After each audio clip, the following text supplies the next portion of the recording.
Baik, kita lanjutkan lagi. Kelihatan nggak paparan saya? Kelihatan, Pak. Pak. Kelihatan, Pak. Oke, terima kasih.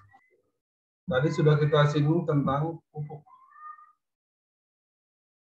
Jadi memerlukan masukan teknologi, terutama unsur hara makro yang banyak dibutuhkan. Yang kedua adalah pemeliharaan. Hama utama kopi umumnya adalah penggerek ranting yang disebabkan oleh Silosandrus origerus dan Silosandrus compactus. Hama ini menggerek cabang, menggerek ranting, sehingga ranting kemudian patah, sehingga banyak buah yang berjatuhan, gugur.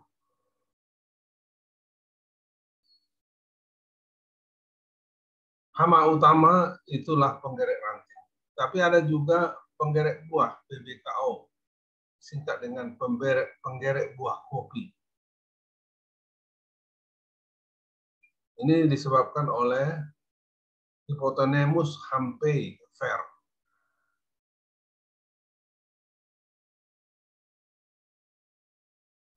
Nanti saya tunjukkan di mana serangan dari penggerek buah kopi ini pada buah.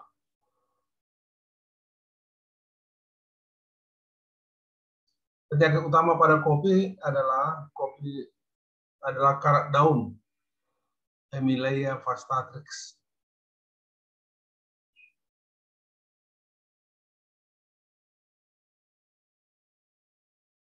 Kita akan bicarakan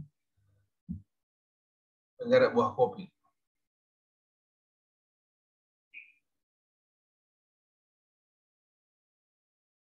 Tahun 2011-2012 pernah saya hitung kerugian Sumatera Utara karena penggerek buah kopi ini.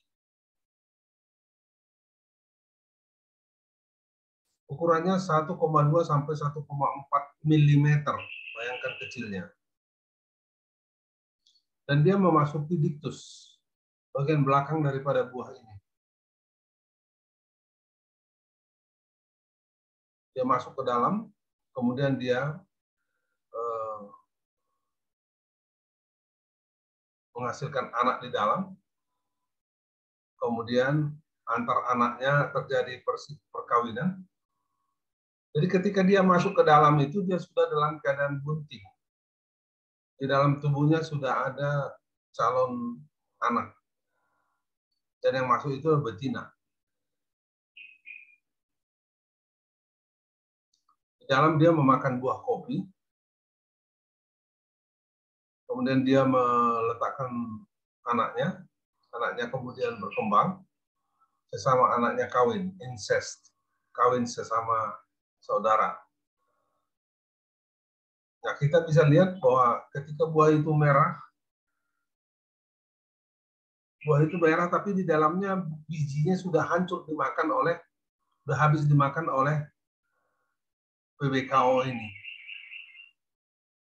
Sehingga kalau buah merah itu kita pencet, langsung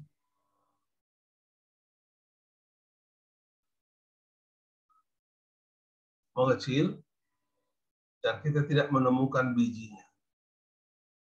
Karena bijinya sudah dimakan oleh Hypotenemus hampei tadi.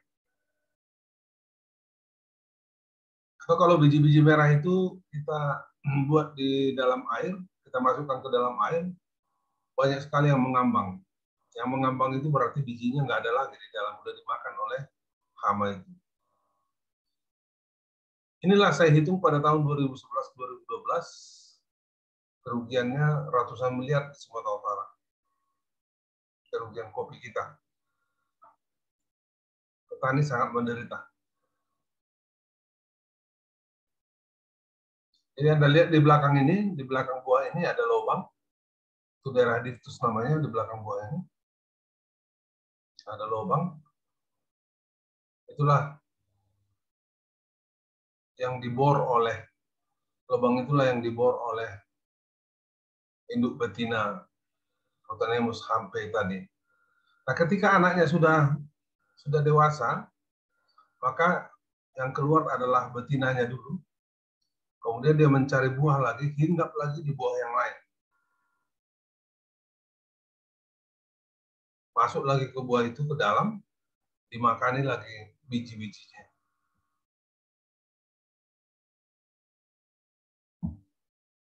Nah, penyakit utama pada kopi Arabica adalah karat daun.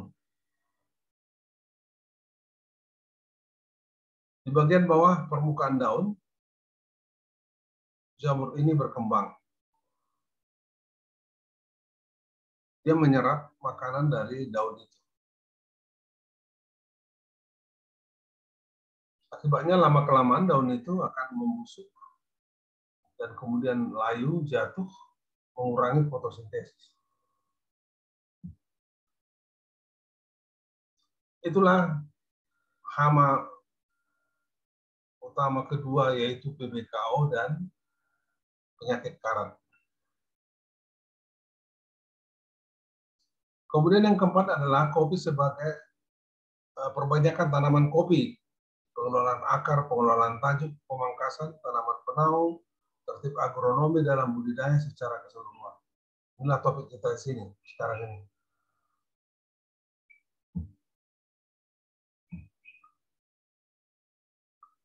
Perbanyakan tanaman umumnya secara biji, seksual.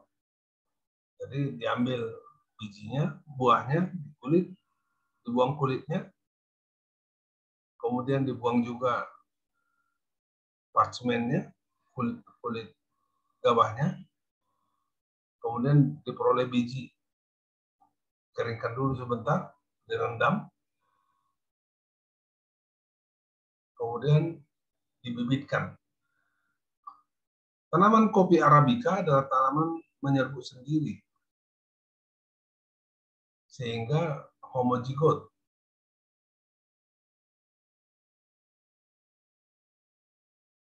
Nah, dalam keadaan homozigot itu kita harapkan terjadi eksploitasi, segregasi, transkripsi. Di genetika telah kita pelajari apa yang dimaksud dengan segregasi, transkripsi. Produksi anak bisa lebih tinggi daripada produksi tetua tertinggi. Sampai saat ini belum ada kopi hibrida, belum ada. Tetapi pada tingkat penelitian kopi hibrida sudah dicobakan. 3 tahun yang lalu sedang diteliti kopi hibrida di benua Amerika. Belum masuk ke pasar. Nah, pada tanaman kopi hibrida yang dieksploitasi adalah heterozigot yang menyebabkan heterosis.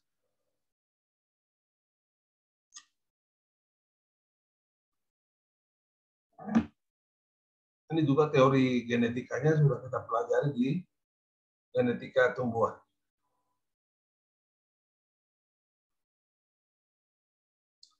Kemudian perbanyakan secara vegetatif. Ini hampir tidak pernah. Ada sih pada skala laboratorium. Ambil cabangnya, dikulturkan.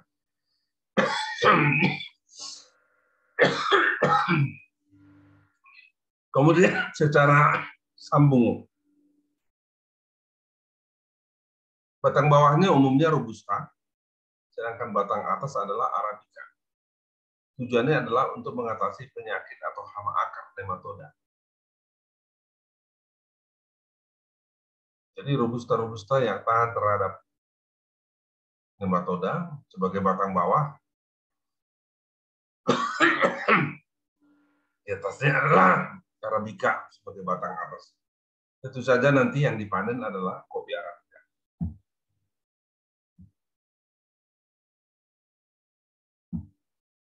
Pengelolaan akar. Kita sudah katakan tadi bahwa sebanyak 90-95% akar serabut kopi berada pada lapisan topsoil. Dengan demikian, akar ini juga selain membantu tadi pemasukan air ke dalam tanah, akar ini peka terhadap genangan air.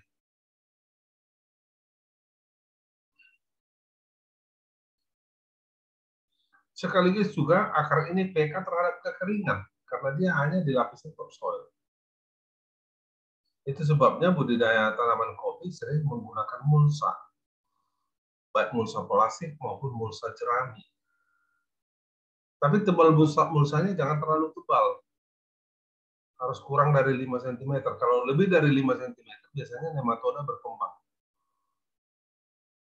Dan itu merugikan tanaman kopi itu.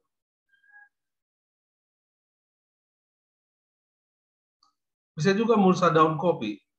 Nah, daun kopi yang berguguran di kebun kopi jangan dibuang, biarkan aja di situ. Selain dia akan membusuk, dia akan menjadi mulsa, penutup tanah. Kalian tahu apa arti mulsa, apa guna mulsa? Mulsa itu gunanya untuk mengurangi penguapan tanah, penguapan air dari tanah. Selain itu, untuk mengurangi hempasan air hujan ke atas tanah. Jadi, mulsa daun itu akan menahan hempasan air hujan sehingga tidak membanting butir-butir air hujan.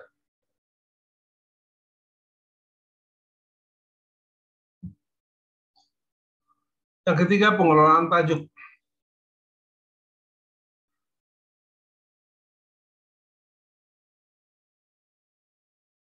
Yang dilakukan, pertama, pangkas pucuk pada ketinggian tanaman 1,2 sampai 1,5 meter, ya kan? Pucuknya dipangkas, pucuknya dipotong, sehingga memudahkan panen. Di beberapa daerah saya lihat, Arabica tidak dipotong pucuknya, sehingga tinggi sekali. Sehingga ketika mau dipanen itu harus ditarik ke bawah. Akibatnya apa? Banyak buah-buah kopi yang berguguran. Jadi, pangkaslah pucuknya pada ketinggian 1,2 hingga 1,5 meter, sehingga mudah melakukan pemanenan.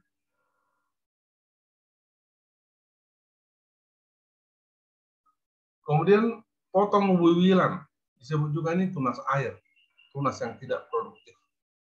Kalau tunas yang tidak produktif itu dibiarkan, itu akan mengurangi produksi biji. Karena hasil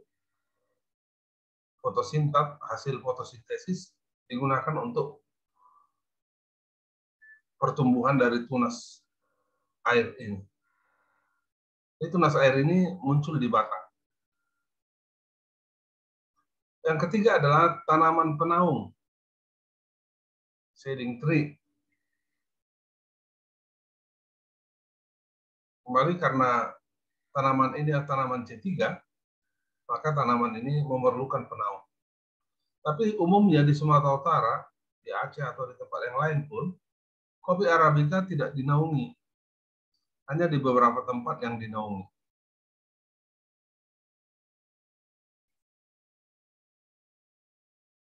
Pohon penaungnya umumnya adalah Lamtoro PG79.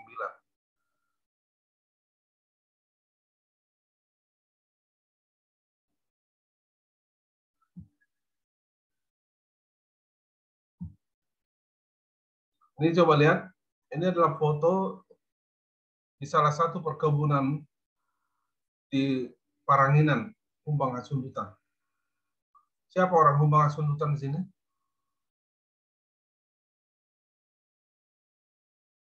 Ada orang seborong-borong Humbang Hasundutan Paranginan?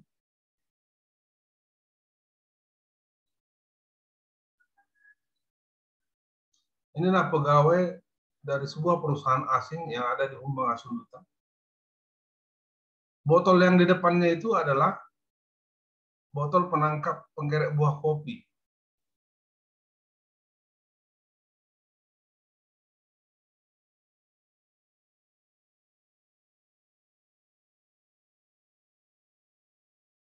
Waktu itu saya konsultan di perusahaan itu, konsultan kopi di perusahaan itu, dan mengunjungi daerah ini.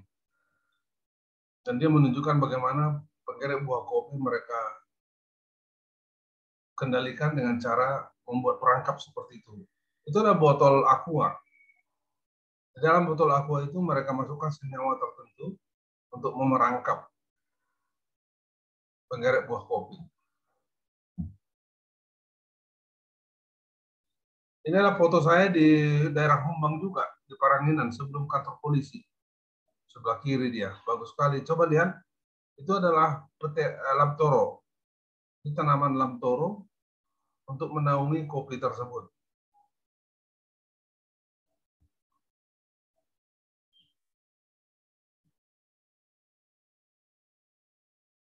Nah, sejauh ini dengan demikian, untuk mengembangkan kopi, kita membutuhkan perluasan pasar. Saat ini, akhir-akhir ini, anak-anak muda, remaja sampai dewasa, makin gandrung minum kopi. Nah, khusus untuk kalian mahasiswa, saran saya, minumlah kopi 1 jam sebelum ujian. 1 gelas. Tapi minumnya seteguk-seteguk. Jangan langsung 1 gelas itu blok seperti minum aqua. Jangan. 1 gelas itu diminum selama setengah jam. Minum dulu satu teguk, tunggu 5 menit lagi, minum lagi 1 teguk. Jadi selama setengah jam, habislah 1 gelas itu. Lalu pergilah ke ruangan kelas, kalian akan segar. Itu sebabnya juga kalau malam hari nggak usah minum kopi, kecuali mau begadang. Jadi anak muda sekarang makin banyak yang gandrung minum kopi. Kemudian kedua, meningkatkan pengguna. Selain tadi anak-anak muda, juga digunakan untuk kosmetik dan pewangi. Ketiga, menciptakan varietas hibrida. Keempat, meningkatkan produktivitas. Produktivitas maksudnya produksi persatuan luas per waktu.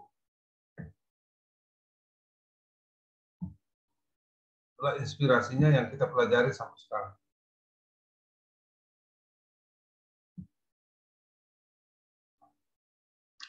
Nah, nanti di grup WA kita, saya akan postingkan tugas.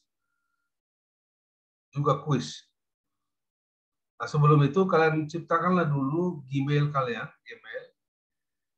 akun kalian, tapi di Gmail. Pengalaman sebelumnya menunjukkan kalau kalian mengirimnya tidak dari Gmail agak lambat. Oleh karena itu, saya sarankan kalian mempunyai akun Gmail dengan nama depan npm@gmail. Misalnya, jaultop19710001gmail.com. Ini pengalaman pada mata-mata kuliah sebelumnya. Mengaku bahwa sudah dikirim, padahal nggak dikirim. Atau nyangkut, tidak sampai. Jadi minggu depan saya akan kasihkan tugas. Dan juga pada minggu ketiga saya akan kasihkan kuis. Tugas dan kuis itu wajib.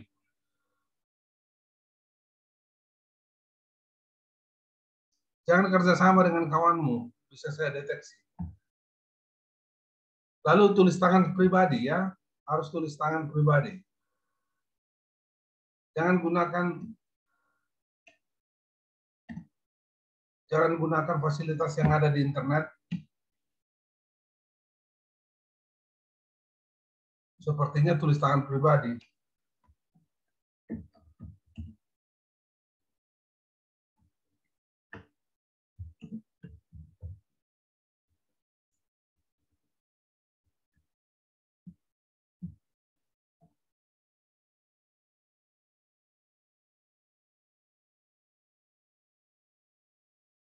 Kemudian tugas dan kuis itu harus ditandatangani.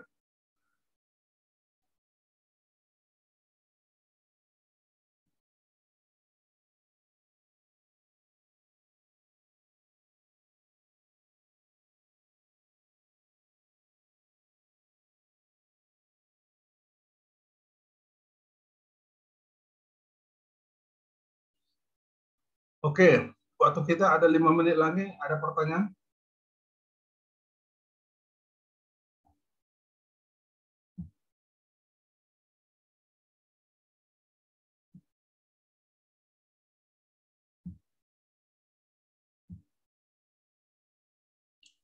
Oke, saya anggap hari ini hadir semua, 11 orang tidak hadir.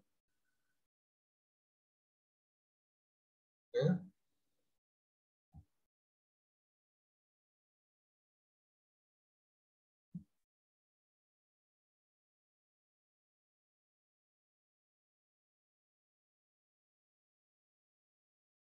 Kalau tidak ada pertanyaan, kita tutup hari ini. Terima kasih atas perhatian kalian.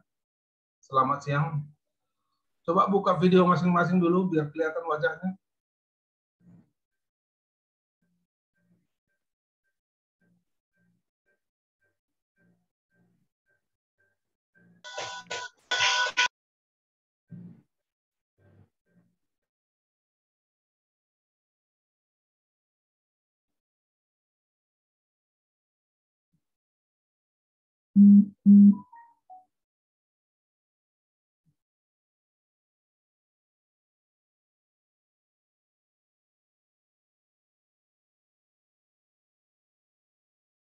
Alexus, kelihatan wajahmu Alexus? Alexus?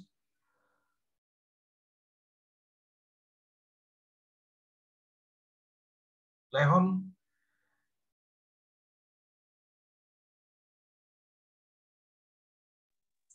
Leon lagi di kampus, Pak. Bimbingan, Pak. Jadi kok ada orangnya?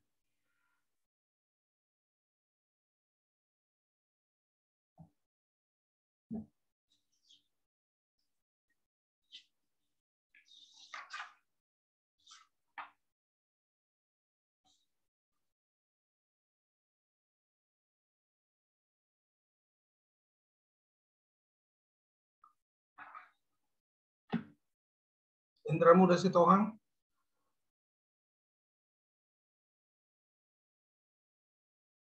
Fatmatua Guntom?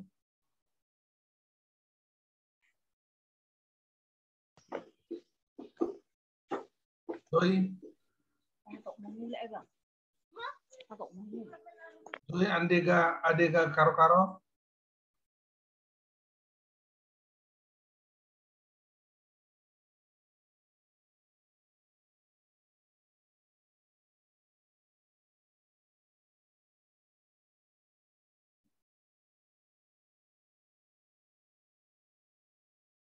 Nah,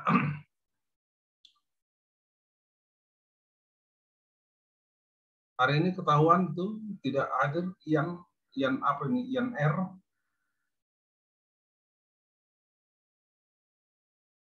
Mana Ian R?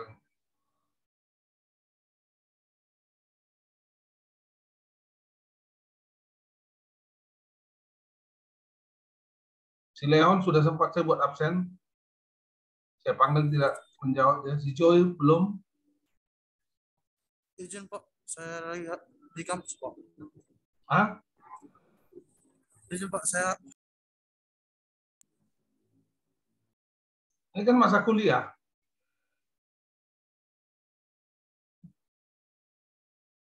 Ini kan sudah terjadwal kuliahnya. Ian Rolas, Dani Effendi,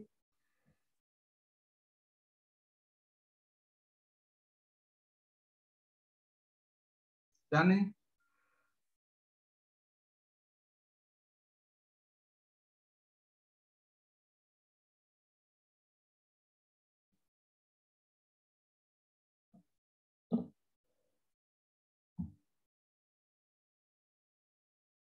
oke.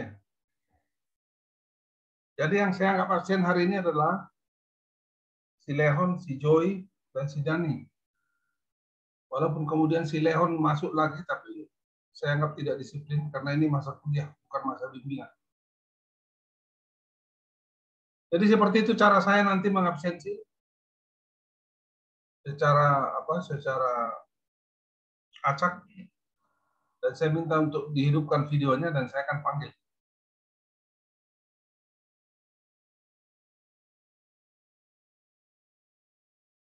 Lihat juga kau Dedi. Jadi itu datamu saya tunggu. Baik, Pak.